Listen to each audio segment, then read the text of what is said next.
안녕하세요. 샵투예요. 개발자를 위한 인문학. 오늘은 첫 시간이니까 이 개발자를 위한 인문학이 어떤 의미를 가지는 건지 말씀을 드릴게요. 사실 개발자라는 타입도 뭐 여러 종류가 있겠죠. 솔리드하게 코딩만 하는 네이티브한 프로그래머도 있을 수 있겠고, 넓게 해가지고 기획까지 해서 실제 프로젝트로 사업으로 페이스북을 만든다든지 구글을 만든다든지 이 범위까지 갈 수 있는 개발자도 있을 거고요.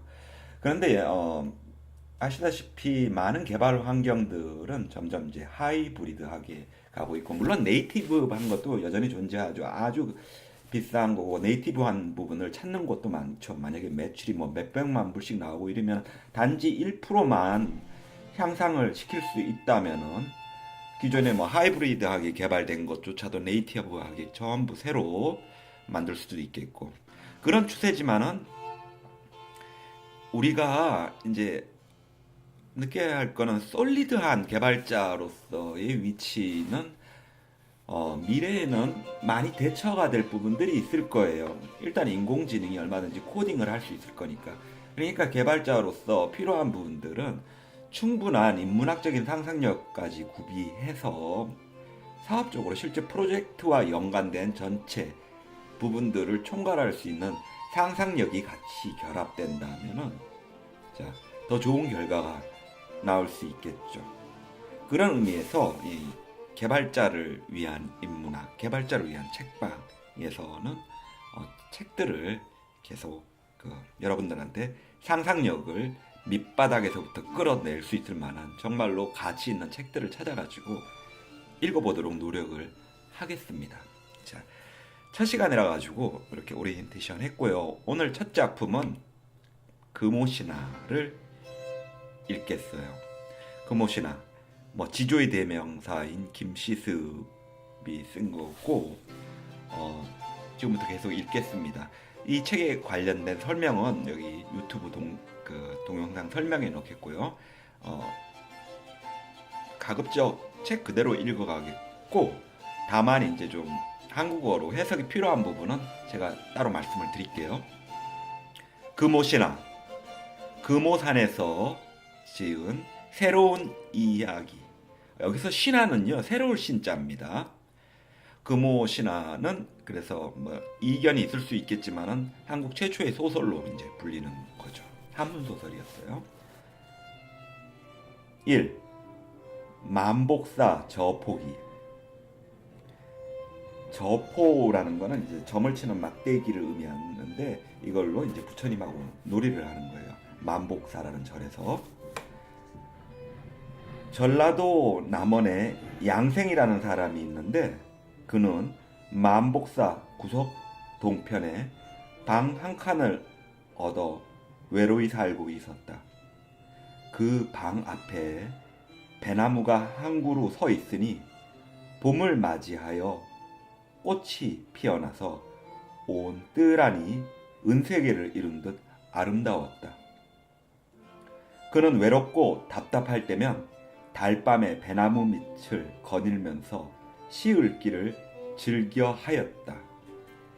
한 그루 백꽃나무 외로와 벗삼으니 시름도 한도 많은 달밤은 이 밤에 외로운 창가에 홀로 누웠으니 어느 곳 고운임이 퉁소를 불어오나 비치는 외로운 것 짝 잃고 날아가고 원앙새 한 마리가 맑은 물에 논이는데 그 뉘집 아가씨에게 이 마음을 붙여두고 시름 없는 깊은 생각 바둑이나 둘거나 등불 가물가물 이내 신세 점치는 듯. 양생이 시를 읊고 나니 문득 공중으로부터 말소리가 들려왔다. 그대가 정말 고운 배필을 만나고자 한다면 그 무엇이 어려우랴. 이날 양생은 저녁 예불이 끝나기를 기다려 법당으로 들어가 오늘 제가 부처님을 모시고 전막대 놀이를 해볼까 합니다. 이게 바로 저포놀이예요. 전막대 놀이. 만약 소생이 진다면 불회의 설법하는 자리를 베풀어 부처님께 보답하겠으며 그렇지 아니하여 만약 부처님께서 지신다면 아름다운 여인을 제 배필로 점지해 주십시오 하고 전막대를 던졌다. 결과는 양생의 승리였다. 양생은 불탁 밑에 숨어서 동정을 살피고 있었다. 얼마 안 가서 꽃 같은 아가씨가 들어오더니 부처님 앞에 엎드려 슬피 울며 축원문을 꺼내어 읽는 것이었다. 요즘 왜구가 쳐들어와 노략질함에 친척과 종들이 피난길을 떠났으나 소녀는 가냘픈 몸이라 피난을 못 가고 깊은 안방에 틀어박혀 정절을 더럽힘이 없었습니다. 그러나 부모님은 이 딸의 수절을 못마땅하게 생각하고 소녀를 궁벽한 곳으로 옮겨 살게 한 지 3년이나 되었으니 외로움을 이길 길이 없습니다. 제게 꽃다운 인형과 배필을 점지해 주십시오. 불탁 밑에 숨어서 이를 엿보던 양생은 뛰어나와서 여인을 데리고 법당 앞 행랑채 끝에 있는 좁은 방으로 가서 남녀의 즐거움을 누렸다. 다르다. 밤이 깊어 달이 중천에 솟아올랐을 때 여인의 시녀가 찾아왔다. 오늘의 가연은 부처님 덕택으로 이루어진 것이다. 너는 집으로 가서 주안상을 차려 가지고 오너라. 시녀가 명을 받들어 주안상을 차려 가지고 오자 두 사람은 결혼잔치를 베풀었다. 때는 이미 사경이 가까웠다. 양생은 가만히 주안상의 그릇들을 살펴보았다. 그릇엔 아무 무늬도 없고 술잔에서 기이한 향내가 진동하는데 인간의 것이 아닌성 싶었다. 양생은 속으로 은근히 의심이 갔으나 곧 별달리 생각지 않았다. 아가씨는 시녀를 시켜 권주가를 부르게 한 다음 양생에게 노래를 짓도록 청하고 양생이 지은 노래를 다시 시녀를 시켜 부르게 하였다. 봄추위 쌀쌀한 바람에 명주적삼 팔랑이고 애달바라 몇 번이나 향로에 불이 꺼졌던가. 해저문 산 눈썹인 양 가물거리고 저녁 구름 양산 마냥 퍼졌는데 비단 장막 원앙 이불에 니와 더불어 논일까. 퉁소 한가락 불어볼 거나 덧없는 저 무정세월 어이 흘러만 가느냐. 봄밤 깊은 수신 둘 곳 없는데 타오르는 등불 가물거리고 병풍 나지막하게 둘러져 한갓 헛되이 흘리는 눈물 니로하여 위로 받으랴. 기쁠시고 오늘의 이 밤 봄바람이 소식 전하여 중중 첩첩 쌓인 정황 봄눈 녹듯 녹았어라. 금루곡 한가락을 술잔에 기울여 한마는 예딜 뜨거워하네. 노래가 끝나자 여인은 슬픈 빛을 띠며 말하였다. 만일 당신께서 저를 버리신다면 저는 영원히 이 세상에서 사라지겠습니다. 그대의 사랑을 내가 어찌 저버릴 수 있겠소. 먼 마을에서 닭의 회치는 소리가 들려왔다. 아름다운 인연을 맺었으니 낭군을 모시고 집으로 돌아갈까 합니다. 마을을 지날 때에 울타리 밑에서 이미 개들이 짖기 시작하였고 한길에도 사람들이 보이기 시작하였다. 그러나 이상한 것은 누구도 양생이 여인을 데리고 돌아오는 것을 보지 못하였다. 양생은 아가씨를 따라 숲속으로 들어갔다. 이에 그는 의아스러운 생각이 들어서 물었다. 당신 가는 곳이 어찌 이리 황량하오? 노처녀의 거처는 항상 이렇습니다. 드디어 개룡동으로 나가 한 곳에 이르니 쑥밭 가운데 한 채의 아담한 집이 서 있었다. 그는 기쁨과 환락으로 연사흘을 즐겼다.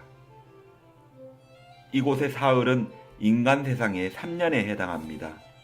이제 그만 그대의 돌아갈 때가 되었으니 인간 세계로 돌아가십시오.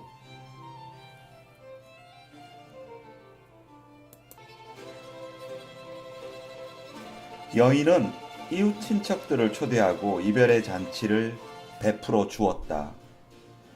그리고 술이 다하자 여인은 은잔 한 벌을 양생에게 주면서 말하였다. 내일은 저희 부모님께서 저를 위하여 보림사에서 음식을 베풀 것입니다. 당신은 저희 부모님을 뵈십시오. 저도 보련사로 갈 것입니다. 양생은 다음날 아가씨가 이른 대로 은잔을 들고 보련사로 가는 길가에서 기다리고 있었다. 이때 어떤 명가의 행차가 딸의 대상을 치르려고 보련사로 향하는 것이 보였다. 그 명가의 종자인 듯한 사람이 양생을 발견하고 그의 주인에게 말하는 것이었다. 우리 아가씨 장례 때 관 속에 넣어 묻었던 은잔이 벌써 세상에 도굴되어 나타났습니다. 주인은 말에서 내려 양생에게 다가와 은잔을 얻은 내력을 물었다. 양생은 사실대로 대답할 수밖에 없었다. 주인은 한참이나 멍하고 있더니 입을 열었다. 내 일찍 딸 자식을 외구의 난리에 죽이고도 미처 정식으로 장례를 치르지 못하고 갱년사 곁에 묻어두었네. 오늘이 대상날이라 보련사에 가서 시식이나 베풀까 해서 가는 길일세. 자네는 딸아이를 기다려서 함께 오게나.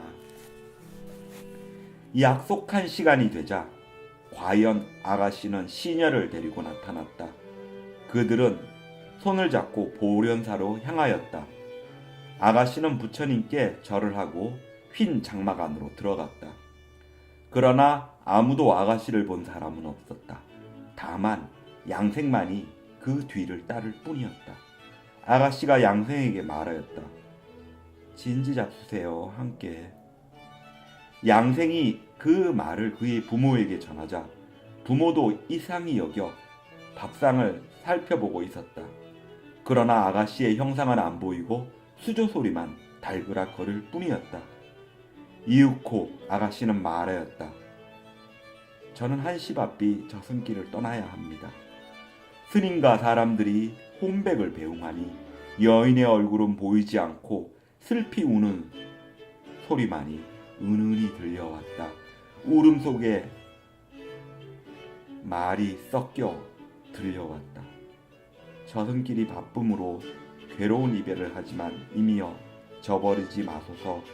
애달바라 어머니여, 슬퍼라 아버지여, 이내 신세 어이하나 고운임을 여의도다. 아득하다 저승길이 이 원한을 어이하나.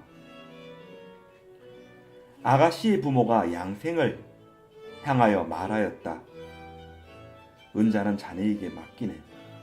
내 딸이 가지고 있던 닭 두어 일함과 계집종 몇 사람도 자네가 차지하게. 이로써 자네는 내 딸을 잊지 말아주게.